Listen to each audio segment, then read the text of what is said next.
ಈ ಒಂದು ಟೆರರಿಸಮ್ ಅನ್ನೋದು ಭಾರತಕ್ಕೆ ಅಲ್ಲ, ಪ್ರಪಂಚದಂತೆ ಇದರ ಒಂದು ಘೋರ ನಿರ್ನಾಮ ಮಾಡೋದು, ಜನರನ್ನು ಸಾಯಿಸೋದು, ದೇಶದಲ್ಲಿ ಅಶಾಂತಿ ಮೂಡಿಸೋದು, ಇದು ಟೆರರಿಸ್ಟ್ ಕೆಲಸ.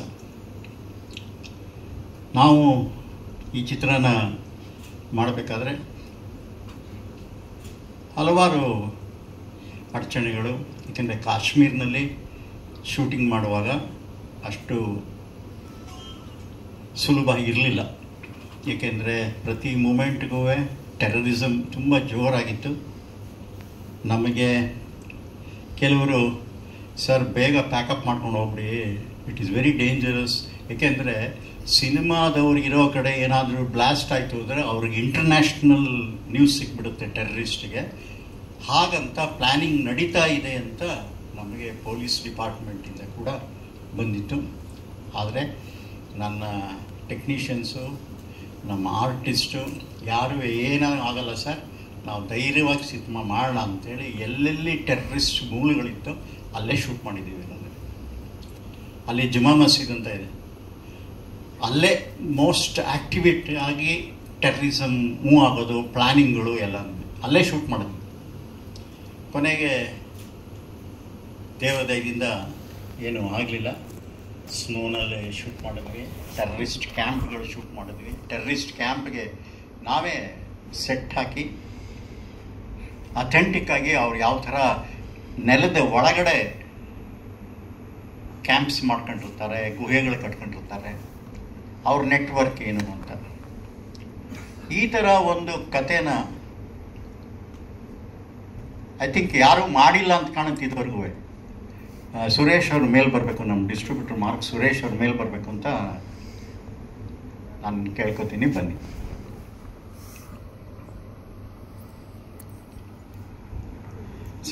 ಈ ಚಿತ್ರದಲ್ಲಿ ಮಕ್ಕಳನ್ನ ತಂದಿದ್ದೀವಿ. 70% 60% ಚಿತ್ರದಲ್ಲಿ 8 ಜನ ಮಕ್ಕಳ ಕ್ಯಾರೆಕ್ಟರ್ ಮಾಡಿದ್ದಾರೆ. ಯಾಕೆಂದರೆ ಒಂದು ಹೀರೋ ಸ್ಟಂಟ್ ಸ್ಕೂಲ್ ನಡೆಸ್ತಾ ಇರ್ತಾನೆ, ಅಲ್ಲಿ ಆ ಮಕ್ಕಳಿಗೆ ಬರೀ ಕಂಪ್ಯೂಟರ್ ಮುಂದೆ ಕೂತ್ಕೊಂಡು ಓದೋದಲ್ಲ, ಈ ಟೆರರಿಸ್ಟ್ನ ಕಂಡುಹಿಡಿಯೋದಕ್ಕೆ ದೊಡ್ಡವರು ಹೋದ್ರೆ ಗೊತ್ತಾಗ್ಬಿಡುತ್ತೆ ಅಂತ ಹೇಳಿ ಆ ಮಕ್ಕಳನ್ನ ಡೆಬ್ಯೂಟ್ ಮಾಡ್ತಾರೆ ಉಪೇಂದ್ರ ಅವರು.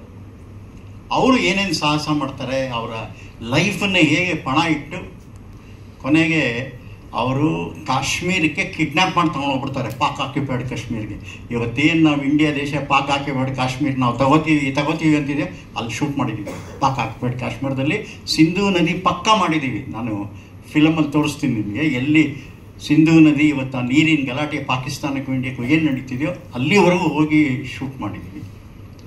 ಹಲವಾರು ಸನ್ನಿವೇಶಗಳು ಎಲ್ಲ ಏನು ಬೆಂಗಳೂರಿನಲ್ಲಿ ಬ್ಲಾಸ್ಟ್ ನಡೀತು, ಬಾಂಬೆಲಿ ಏನು ಬ್ಲಾಸ್ಟ್ ನಡೀತು, ಎಲ್ಲೆಲ್ಲಿ ಅದರ ಅನಾಹುತ ಪರಿಣಾಮ ಬೀರಿದೆ ಅದನ್ನೆಲ್ಲ ಚಿತ್ರದಲ್ಲಿ ತಂದಿದ್ದೀವಿ. ಈ ಒಂದು ಪ್ರಯತ್ನದಲ್ಲಿ ಗ್ರಾಫಿಕ್ಸ್ನ ಭಾಳ ಯೂಸ್ ಮಾಡಿದ್ದೀವಿ. ಒಂದು ಕ್ಯಾರೆಕ್ಟರ್ ತಂದಿದ್ದೀವಿ, ಚಿಕ್ಕದೊಂದು ಇಲಿ ಕ್ಯಾರೆಕ್ಟರ್ ಥ್ರೂಔಟ್ ಪಿಕ್ಚರು. ಯಾಕೆಂದರೆ ಮಕ್ಕಳು ಇರೋದ್ರಿಂದ ಒಂದು ಕ್ಯಾರೆಕ್ಟ್ರು ಹತ್ತಿರವಾಗಿರಲಿ ಜನಕ್ಕೆ ಅಂಥೇಳಿ ಆ ಕ್ಯಾರೆಕ್ಟ್ರನ್ನ ತಂದಿದ್ದೀವಿ. ಆ ಕ್ಯಾರೆಕ್ಟರ್ ಮಾತಾಡುತ್ತೆ, ಆ ಕ್ಯಾರೆಕ್ಟ್ರು ಎಲ್ಲ ಕಡೆ ಮೂವ್ಮೆಂಟ್ ಹೋಗುತ್ತೆ ಅವ್ರ ಜೊತೆಯಲ್ಲಿ.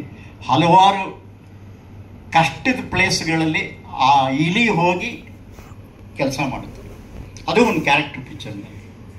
ಹೀಗೆ ಹಲವಾರು ಸನ್ನಿವೇಶಗಳು ಇದರಲ್ಲಿ ನನಗೆ ಬಹಳ ಒಂದು ಸಹಾಯ ಮಾಡಿ ನಮ್ಮ ಜೊತೆಯಲ್ಲಿ ಬಂದಿದ್ದು ಅಂದರೆ ಉಪೇಂದ್ರ ಅವರು. ಆ್ಯಕ್ಚುಲಿ ಉಪೇಂದ್ರ ಅವರು ಬರ್ತಿದ್ರು, ಅವರು ಎಲ್ಲ ಶೂಟಿಂಗ್ ಮಾಡ್ತಿದ್ದಾರೆ, ನಾನು ಇನ್ನೊಂದು ಮೀಟಿಂಗ್ ಅರ್ಧಾಗೆ ಬರ್ತಾರೆ. ಅವರು 2 ಕ್ಯಾರೆಕ್ಟರ್, ಪಾಪ ಈ ಶಾರ್ಟ್ಗೆ ಈ ಕ್ಯಾರೆಕ್ಟರ್ಗೆ ಡ್ರೆಸ್ ಚೇಂಜ್ ಮಾಡಬೇಕು, ಇನ್ನೊಂದು ಕ್ಯಾರೆಕ್ಟರ್ಗೆ ಇನ್ನೊಂದು ಕ್ಯಾರೆಕ್ಟರ್ ಡ್ರೆಸ್ ಚೇಂಜ್ ಮಾಡ್ಕೋಬೇಕು. ನನಗೆ ಭಾಳ ಒಂದು ಸಪೋರ್ಟಾಗಿ ನಿಂತ್ಕೊಂಡು ಅವರೊಂದು ಡೈರೆಕ್ಟರ್ ಆಗಿದ್ದರೂ ನಮಗೆ ಬೇಕಾದಷ್ಟು ಡಿಸ್ಕಷನ್ ಮಾಡಿ ಸಲಹೆಗಳನ್ನ ತಗೊಂಡು ಮಾಡಿದ್ದಾರೆ. ಈಸ್ ಅ ವೆರಿ, ನಮಗೆ ಅಷ್ಟು ನಮ್ಮ ಕಂಪ್ನಿಗೆ ನನ್ನನ್ನು ಕಂಡ್ರೆ ಅಷ್ಟು ಪ್ರೀತಿ ಅವ್ರಿಗೆ, ಅಷ್ಟು ಸಹಾಯ ಮಾಡಿದ್ರು ನಾನು ಯಾವಾಗಲೂ ಅವ್ರನ್ನ ಮರೆಯೋಕ್ಕಾಗಲ್ಲ. ನನ್ನ ಪಿಕ್ಚರ್ ಮುಗಿಸ್ಬೇಕಾದ್ರೂ ನನಗೆ ಬ್ಯಾಂಕ್ ಲೋನ್ 33 ಕೋಟಿಗೆ ಆಗಿಬಿಟ್ಟಿತ್ತು. ಆ ಟೈಮಲ್ಲಿ ಉಪೇಂದ್ರ ಅವರು ನಾನು ಒಂದೇ ಮಾತಾಡಿದ್ರು, ಸರ್ ಏನು ನೀವು ಕೇರ್ ಮಾಡಬೇಡಿ, ನೀವು ಪಿಕ್ಚರ್ ಮುಗಿಸಿ ಸರ್, ನಿಮ್ಮಂಥ ಮೇಕರ್ಸ್ ಇರಬೇಕು, ನಿಮ್ಮ ಮೇಕಿಂಗ್ ಏನು ಸರ್ ಅಂತ ಇವತ್ತು ಹೇಳ್ತಾರೆ. ಆದ್ದರಿಂದ ನಾನು ಉಪೇಂದ್ರ ಅವ್ರನ್ನ ಮರೆಯೋಕ್ಕೆ ಆಗಲ್ಲ, ಅವ್ರಿಗೆ ಯಾವಾಗಲೂ ನಾನು ಚಿರಋಣಿ. ಏಕೆಂದರೆ ಅವ್ರು ಯಾವಾಗಲೂ ಹೇಳ್ತಿದ್ದೇನೆ, ಸರ್ ಮೇಕರ್ ಬದುಕಬೇಕು ಸರ್, ಮೇಕರ್ ಬದುಕಿದ್ರೇ ಸರ್ ಸಿನಿಮಾ ಇಂಡಸ್ಟ್ರಿ, ಮೇಕರೇ ಇಲ್ಲದೆ ಇದ್ರೆ ಹೇಗೆ ಸರ್, ನಮ್ಮಿಂದ ಏನು ಹೇಳಿ ಸರ್ ಎಲ್ಲ ಮಾಡ್ಕೊಳ್ಳೋಣ ಅಂಥೇಳಿ ಪಾಪ ಭಾಳ ನನಗೆ ಕೋಆಪ್ರೇಟ್ ಮಾಡಿ ಆ ಬ್ಯಾಂಕಿನ ಪ್ರಾಬ್ಲಮ್ ಎಲ್ಲ ಅವ್ರಿಗೆ ಗೊತ್ತಾದ ಮೇಲೆ ಅವರು ದುಡ್ಡು ತಗೊಳ್ಳಿಲ್ಲ ನನ್ನ ಹತ್ರ.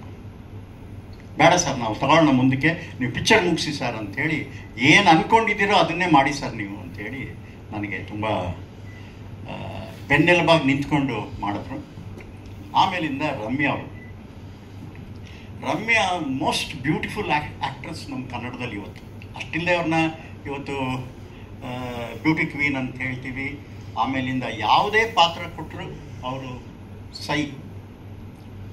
ಮೋಸ್ಟ್ ಬ್ಯೂಟಿಫುಲ್ ಫೇಸ್ ಅದು.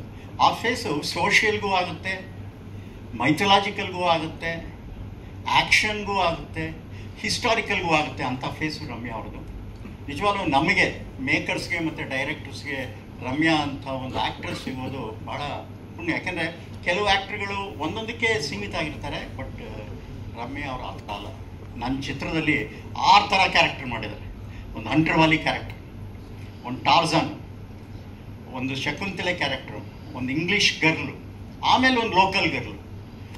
ಎಲ್ಲದಕ್ಕೂ ಏನು ಕೇಳಿದ್ರು ಪಾಪ ಎನ್ನಲಿಲ್ಲ. ಕಾಶ್ಮೀರಲ್ಲಿ ದಿನ 3 ಗಂಟೆ ರಾತ್ರಿ ಎದ್ದು ನಮ್ಮ ಜೊತೆ ಶೂಟಿಂಗ್ಗೆ ಬರೋರು. ಆ ಮಕ್ಕಳನ್ನೆಲ್ಲ ನೋಡ್ಕೊಂಡಿದ್ದೇ ರಮ್ಯಾ.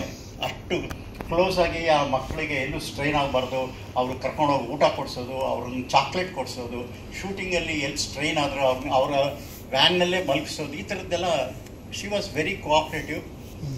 ಆಮೇಲಿಂದ ಒಂದು ಶಾರ್ಟ್ಗೆ ನನಗೆ, ಸರ್ ನಾನು ನಿಮ್ಮ ಹತ್ರ ಒಂದು ಕೇಳ್ತೀನಿ ಕೊಡಬೇಕು ಅಂದರು. ಏನದು? 75,000 ರೂಪಾಯಿಂದ ಒಂದು ಸೀರೆ ನೋಡಿದ್ದೆ ನಾನು ಕೊಡಿಸ್ಬೇಕು ಅಂದರು. ಆ ನೀಲಿ ಸಾಂಗ್ ಇದೆಯಲ್ಲ, ಅದಕ್ಕೆ 75,000 ಒಂದು ಸ್ಯಾರಿಗೆ. ನಾಳೆ 2ನೇ ಮಾತೇ ಇಲ್ಲ. ನಮ್ಮ ಟೈಲರ್ಗೆ ಹೇಳ್ಬಿಟ್ಟು ಅವ್ರು ಹೇಳಿದ ಕಡೆಯಿಂದ ಹೋಗಿ ತಗೊಂಬಂದು ಸುಮಾರು ಒಂದು ನಿಮಿಷ ಬರ್ಬೋದು ಅಷ್ಟೇ. ಇದು ಅಂದರೆ ಆಕೆಗೆ ಒಬ್ಬ ಡೈರೆಕ್ಟರ್ ಆದವನು, ಒಬ್ಬ ಪ್ರೊಡ್ಯೂಸರ್ ಆದವನು, ಆ್ಯಕ್ಟ್ರುಗಳನ್ನ ಯಾವತ್ತೂ ನಾವು ಗೆಲ್ಲಬೇಕು. ಆ್ಯಕ್ಟ್ರ್ ಜೊತೆ ನಾವು ಕ್ಲಾಶ್ ಇಟ್ಕೋಬಾರ್ದು. ಏನಿದೆ ಅದನ್ನು ಅವ್ರ ಹತ್ರ ಮಾತಾಡ್ತಾ ಇರಬೇಕು, ಪ್ರಾಬ್ಲಮ್ಸ್ ಏನು ಬರುತ್ತೆ ಅದನ್ನು ಸಾಲ್ವ್ ಮಾಡ್ತಾ ಇರಬೇಕು. ಬಟ್ ಇದೊಂದು ದೋಣಿ, ಎಲ್ಲ ಸೇರ್ಕೊಂಡು ಹೋದ್ರೇ ಆ ದೋಣಿ ರೀಚ್ ಆಗೋದು. ಅದರಲ್ಲಿ ರಮ್ಯಾ ಅವರು ತುಂಬ ನನಗೆ ಕೋಆಪ್ರೇಟ್ ಮಾಡಿದ್ರು. ಆಮೇಲೆ ಇನ್ನೊಂದು ಏನಂದರೆ, ಇವತ್ತಿಗೂ ಎಷ್ಟೋ ಕಥೆಗಳನ್ನ ನಾನು ಓದುವಾಗ ರಮ್ಯಾ ಅವ್ರ ಮನಸ್ಸಿಗೆ ಬರ್ತಾರೆ. ಅವರು ಸ್ವಲ್ಪ ದೂರ ಆಗಿದ್ದಾರೆ, ಅವ್ರು ಬರಬೇಕು, ಅವ್ರು ಇರಬೇಕು. ಏಕೆಂದರೆ ಇವತ್ತು ಕೆಲವು ಕ್ಯಾರೆಕ್ಟರ್ಗಳಿಗೆ ರಮ್ಯಾ ಅಂತ ಒಂದು ಹೆಸರಿರೋರು, ಪ್ರತಿಭೆ ಇರೋರು ನಮ್ಮ ಇಂಡಸ್ಟ್ರಿಗೆ ಬೇಕು. ನಾನು ಈಗಲೂ ಯಾವುದೋ ಒಂದು ಹಿಸ್ಟಾರಿಕಲ್ ಓದ್ತಾ ಇದ್ದೀನಿ. ಆ ಹಿಸ್ಟಾರಿಕಲ್ಗೆ ಖಂಡಿತ ರಮ್ಯಾ ಅವ್ರನ್ನ ಕೇಳ್ತೀನಿ. ರಾಣಿ ಚೆನ್ನಭೈರಾದೇವಿ ಓದ್ತಾ ಇದ್ದೀನಿ, ಅದನ್ನು ಮಾಡ್ತಾ ಇದ್ದೀನಿ. ಅದಕ್ಕೆ ರಮ್ಯಾ ಅವ್ರನ್ನ ಖಂಡಿತ ಕೇಳ್ತೀನಿ ನಾನು. ಅವ್ರು ಮಾಡಿದ್ರು ನನಗೆ ಭಾಳ ಸಂತೋಷ. ಹೀಗೆ ಆ್ಯಕ್ಟ್ರುಗಳೆಲ್ಲ ನನಗೆ ತುಂಬ ಜನ ಬಾಂಬೆಯಿಂದ ಬಂದಿದ್ದವರು, ತಮಿಳ್ನಾಡಿಂದ ಬಂದಿದ್ದವರು ಎಲ್ಲರೂ ತುಂಬ ಕೋಆಪ್ರೇಟ್ ಮಾಡಿದ್ರು.